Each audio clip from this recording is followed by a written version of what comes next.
네, 안녕하세요. 건축하고 투자 공부하는 부기부기 건북입니다. 이번 주는 7월부터 주택담보대출 한도가 줄어든다는데요.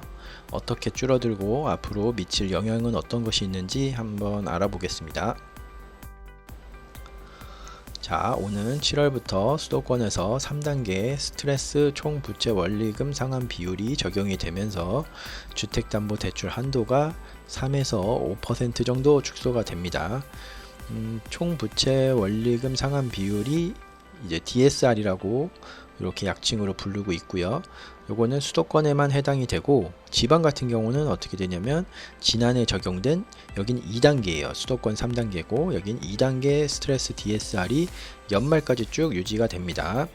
스트레스 DSR은 뭐냐? 대출 금리에 가상금리를 더해서 그 금리를 실질적으로 더 붙여서 대출 한도를 줄여버리는 그런 제도입니다.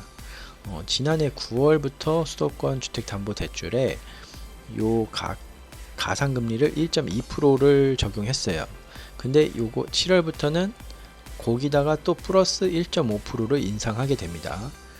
이에 따라서 수도권에서 대출을 받는 경우는 기존보다 대출 가능 금액이 더 줄어들게 됩니다.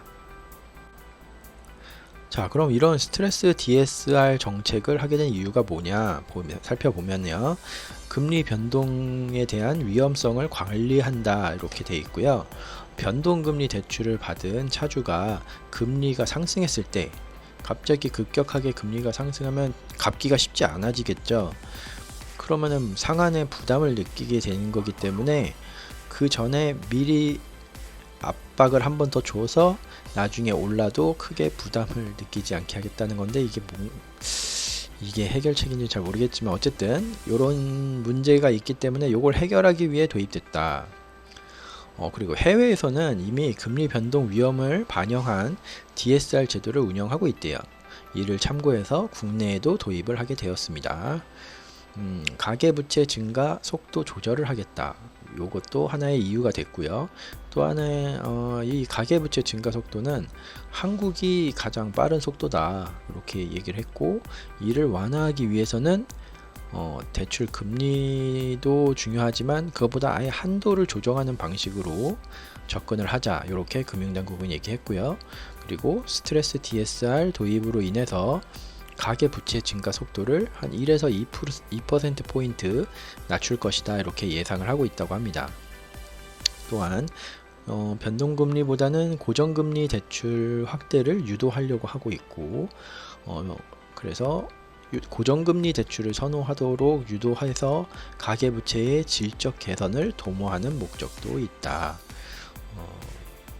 그러니까 스트레스 DSR 적용으로 해서 변동금리 대출 한도가 줄어들고, 그렇게 되면 차주는 고정금리 상품을 선택할 가능성이 높아지기 때문에 그래서 고정금리 대출로 유도하는 효과가 있다라고 생각해서 지금 요 스트레스 DSR 정책을 하게 된 이유가 바로 이렇게 정리가 되겠습니다. 자, 그럼 스트레스 3단계 DSR을 하면 과연 어떤 일이 벌어지고 어떤 효과가 있냐 알아보면, 첫째, 대출 한도가 역시 감소가 되겠죠. 예를 들어서 연소득의 1억이에요. 1억인 차주가 수도권에서 30년 만기 변동형 주담대, 그래서 대출 금리를 한 4.2%대로 해서 받을 수 있는 경우에 기존에는 6억 8천만 원까지 대출을 받을 수 있었는데요. 여기서 2단계를 한번 적용시켜 봤더니 6억 8천에서 5억 9천만 원까지 대출 받을 수 있는 걸로 한도가 줄었어요.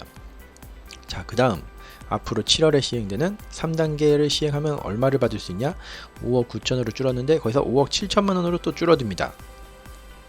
이렇게 되면 이 스트레스 DSR 3단계 효과는 부동산 시장에 영향을 많이 주겠죠. 수도권 외곽 지역에서는 주택 매수 심리가 위축될 가능성이 커질 거고요. 그 다음에 서울 등 주요 지역은 단기적으로는 위축이 되겠지만 결국 공급 부족 우려로 인해서 점진적으로 상승세가 유지될 것으로 저는 보고 있습니다. 그리고 오히려 7월에 시작하기 때문에 6월 상황을 잘 봐야 돼요. 이제 대출 막차 수요가 증가할 수 있거든요. 그러니까 지금 받을 수 있을 때 빨리 받는 게 조금이라도 단 몇천만 원이라도 더 받을 수 있다. 그 7월 이전에 대출 수요가 몰리면서 또 은행권에도 지금 현재 대출 문의가 급증을 하고 있다고 합니다. 일부 은행에서는 비대면 주택담보대출 신청이 조기에 벌써 마감이 되는 현상도 나타나고 있다고 합니다. 자, 수도권은 그렇게 하는데 그럼 지방은 이제 어떻게 될 것 같냐 살펴보면, 지방은 주택시장 침체를 고려해서 2단계의 스트레스 DSR 0.75%만 연말까지 유지한다고 말씀을 드렸었죠. 그럼 지방에 유리한 구조가 되니까 지방은 상승하겠다라는 생각을 하기 쉽지만, 하지만 지금 지방 부동산 시장은 여전히 미분양 물량이 지금 많이 있어요. 이런 게 많기 때문에 활성화되기는 조금 어려운 상황이라고 그렇게 보고 있습니다.